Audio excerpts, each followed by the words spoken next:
Hey YouTube, it's Mr. Shadow 1969 coming to you from my backyard. Welcome to my channel. Hopefully you've been here before, but if not, welcome. Here we are, got a couple cruise tips for you today. First thing you need before you go cruising is you're going to need a passport. Get a real passport, not a passport card, and your real ID driver's license does not count. Make sure it's a real passport. The reason is you have to have a passport in case something happens. I know nobody thinks that they're going to be left behind or they're going to be late, but all those people who were thought the same thing. Bring a passport, because imagine you're in a Caribbean island. It's a beautiful day outside, and you're taking a few too many of those fruity tropical drinks. You lose track of time, and you're late. You get to the pier, no cruise ship. How do you get home? Right, get a real passport.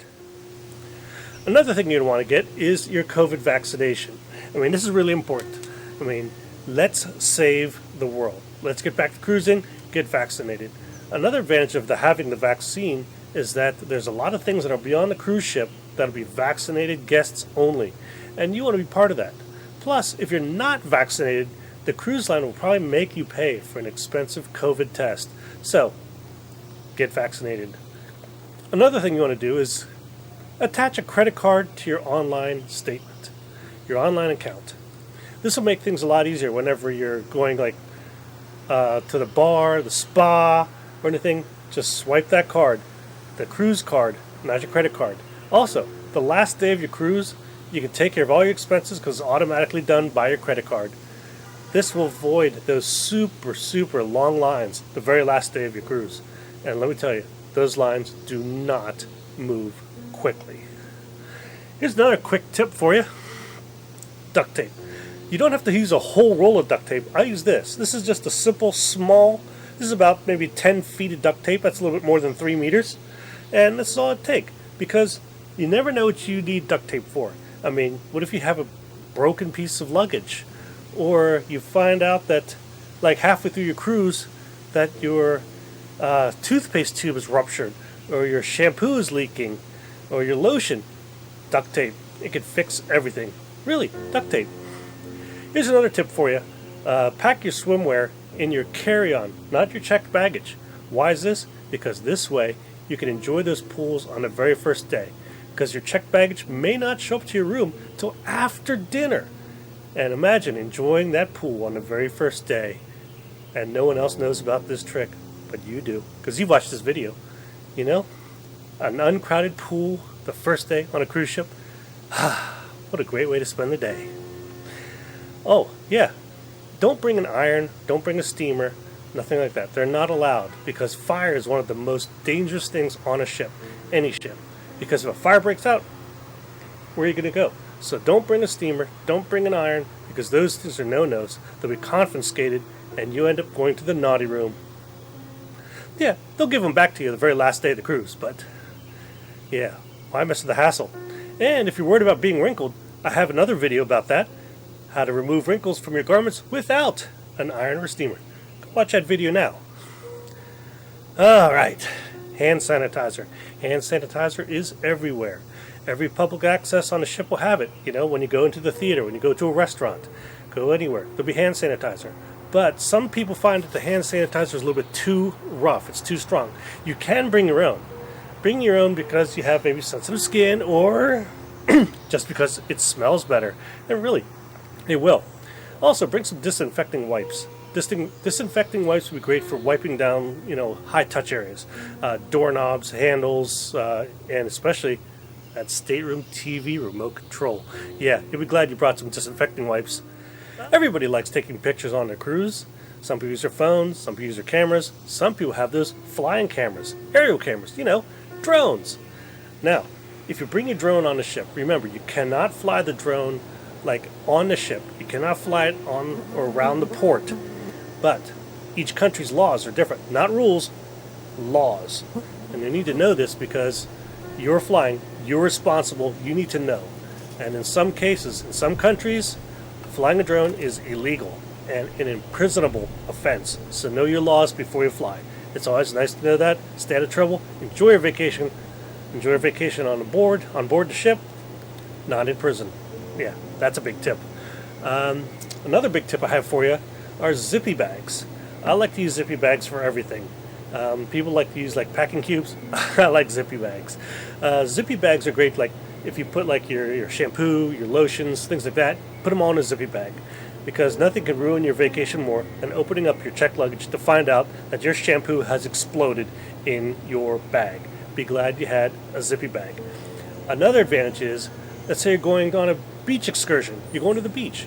Put your phone or any kind of sensitive electronics in a Zippy Bag. This will keep it protected from the sand and the salt, and that's very important. Another thing I like to bring are magnets. The walls on a cruise ship, they're metal. Yes, even in your stateroom, they're made of metal. And so you can use magnets to hang up all kinds of stuff, like the cruise ship calendars, like the calendar of events. Bring like magnets with hooks, and you can hang up like your hat, your clothing, your swimwear. You'll find a million uses for magnets on a cruise ship. If you're traveling with a group or maybe with kids, also bring a magnetic dry erase board. You can put this on your stateroom door, and this way you can leave messages like, hey, meet me at the buffet at 5 o'clock. Yeah. Or you can go low tech. Post-it notes work just as well. I also like to bring a highlighter. A highlighter so that I can highlight things on the cruise calendar, the calendar of events, like, hey, I want to go to this event, or I want to see this show. It's a lot easier if you have a highlighter to have everything highlighted so you know what to look for and don't miss anything. Lanyards. I like to bring a lanyard. Put like your cruise card in your lanyard. Keeps it a lot more convenient, easy accessible, either for like purchases or just simply accessing your stateroom. Women like these because most of their clothing does not have pockets. I have no idea why it doesn't have pockets, but they don't. Secretly, women are jealous of men because men have cargo shorts with pockets big enough to actually put stuff in. Oh, clips. Go to the hardware store, the dollar store, and get yourself a couple of those large hardware, clips. What for? For your towels when you go to the lounge chairs, like out by the pool or on the top deck, and you want to relax on there, put a towel on that chair. Because the ship is moving, it creates quite a bit of breeze, and this can really annoy you with a towel flapping you in the face. It makes things a lot easier. Get them beforehand. It'll be a lot less expensive when you buy them at home than you will if you have to purchase them on the ship. Also, bring like an insulated water bottle or some kind of beverage container. The reason for this is that if you go on an excursion, it'd be great to have some water with you, or if you're just simply lounging by the pool and you don't want to get up to get a drink. If you get an insulated water bottle, things will stay cold, or if you like hot, for a long period of time. Ship's water is actually very, very good. You will not need to buy that expensive bottle of water while aboard. I mean, trust me, that ship's water is good. I like it. You want to bring sunblock, because like Caribbean, Mexican, even Mediterranean sun is a lot stronger than probably what you're used to at home. You want to apply it and apply it often. Sunblock actually has like an expiration time. Like you spray it on at like 1 o'clock, you probably want to reapply about 2 o'clock because that sun is strong. And it doesn't last that long. Or if you want to take a dip in the pool or in a hot tub, you want to reapply after getting into the water. Bug spray. You won't need bug spray on the ship because there's no bugs on the ship. But if you go on an excursion, maybe to the beach or to a jungle, you're going to want bug spray. And your fellow cruise mates, they're going to appreciate you bringing bug spray too. Also, about like sunblock, you want to make sure that it's like reef safe. Some countries require it to be reef safe or simply wear like a rash guard.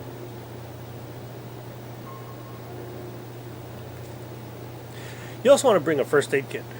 Not just for the obvious reasons, but a lot of these excursions involve a lot of walking. Some of these ships are so big that you'll like this too. Because a lot of walking, you may get blisters.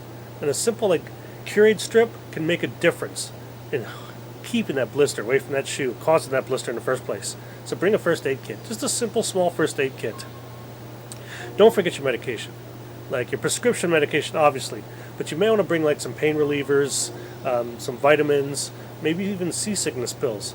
Imagine how much fun it'll be if you've got that splitting migraine and you want to watch the show that night. Yeah, bring some of that stuff with you. Also, we all love our phones. Yes, myself included. Making all those silly selfies. That's right, silly selfies. But they're also convenient for texting and like using the internet, stuff like that. Now, unless you have an internet package, you want to just turn all that off, especially like your cellular service. So as soon as you leave port, airplane mode, because although the ship may have cellular service, I guarantee that your cell phone plan does not include the roaming that you'll be doing while on a cruise. So make sure your phone is in airplane mode. You will really appreciate this tip and not have that big $1,000 phone bill when you get home. I also like to bring just a simple dumb watch. You know, nothing fancy, not a smartwatch, not an Apple Watch, nothing like that, but just a dumb watch. This way I can keep it on ship's time. Ship's time is important because in some countries it may be in a different time zone than what the ship's using.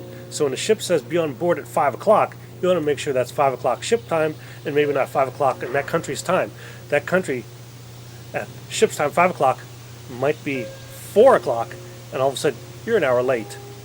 If you do have a smart device, though, you can go into your settings and change it from automatic to off.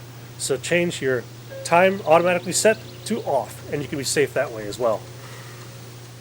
We all have millions of USB devices, our phones, some cameras, all kinds of stuff. So what you can do is bring a USB hub. USB hub will allow you to charge many things off of just one port. You can do this by plugging in, or here's a secret for you, on the back of most modern TVs, including your stateroom TV, are USB ports, so that way you can charge things from there too. I also like to bring something like this. This is just a simple 1 to 3 outlet splitter. This allows me to plug in several devices because most staterooms only have like 1 or 2 outlets, and it makes it difficult to charge up your devices or just plug in your electronics. Now, if you do have a medical reason that you need some things, you can contact the ship's special needs and let them know that you have some medical devices. Like, if you need an extension cord, you can't bring your own extension cord, but they do have extension boards that are approved for onboard use. So they'll provide these for you at no charge. All you got to do is contact them, call them or send an email and let them know that you need an extension cord, and they'll have one waiting for you in your stateroom the day you arrive. Bring some cash. Yes, really. Small bills or coins, depending on the country you're in. And you can use these for tipping. You got that stateroom attendant who just goes above and beyond. Just every time you go to the bar, you want to tip the guy. You're in the spa, tip. I mean, it makes a world of difference to them. They really appreciate it. Just a small gesture of your thanks. And in some countries, they even have pay toilets. Yeah, you got to pay to use the restroom. So, bring some cash with you. Here's another thing you want to do. Do not, absolutely do not bring your own toilet paper. Yes. The toilets, the septic system, the plumbing on a ship is a lot different than what you're used to on land. And they have a special formulated toilet paper to use on board that is safe for the pipes. If you bring your own toilet paper, which might be soft and 2-ply, may even smell good, if you use that on board, you're going to stop up the plumbing and all your neighbors will not like you. So do not bring your own toilet paper. Sometimes you have a long cruise, maybe a 12-night or a 14-night, and you're starting to run out of clean clothes. What do? Well, some ships will have laundry, but not all of them will. So bring some like laundry detergent, the powder kind, and you can actually do a load of laundry in your stateroom sink. If the sink is too small, here's a trick. Every stateroom has a waste basket. You can actually use that to do laundry in. And don't worry about it, because in this day of post-COVID, those things are clean. Don't worry about it. They're clean. Don't forget, the crew is human. They're not your servants, and they appreciate striking up a small conversation with them. They really do. I mean, just simply asking them about their day, about their home country, They really appreciate just the human interaction, and I've made a lot of friends with the onboard crew. The staff, they're wonderful. I mean, it's amazing. The internet has shrunk the world emails, Facebook, Twitter. I mean, it's so easy to keep in contact, and it's quite an experience when you meet another crew member on board on a future cruise. It's just amazing. Oh, while on your cruise, sometimes when you pack, your clothes get wrinkled. And sometimes you don't have enough and you have to wear the same shirt more than once. That's fine. I guarantee you, nobody on board is going to care that you're wearing the same outfit twice or that your clothes are wrinkled. I mean, even Captain Kate wears the same outfit every single day. If you like this video, give it a thumbs up. If you haven't subscribed, you may want to do so you don't miss out on any more of these cruise tips. I have quite a few more cruises in the future already booked. And if I missed something, let me know in the comments below. Maybe we'll have something in the future that may interest you more, or something else that you may want to think about, look at, or learn about in the future. Thank you for watching. Have a great day. Enjoy your cruise. I'll see you on board.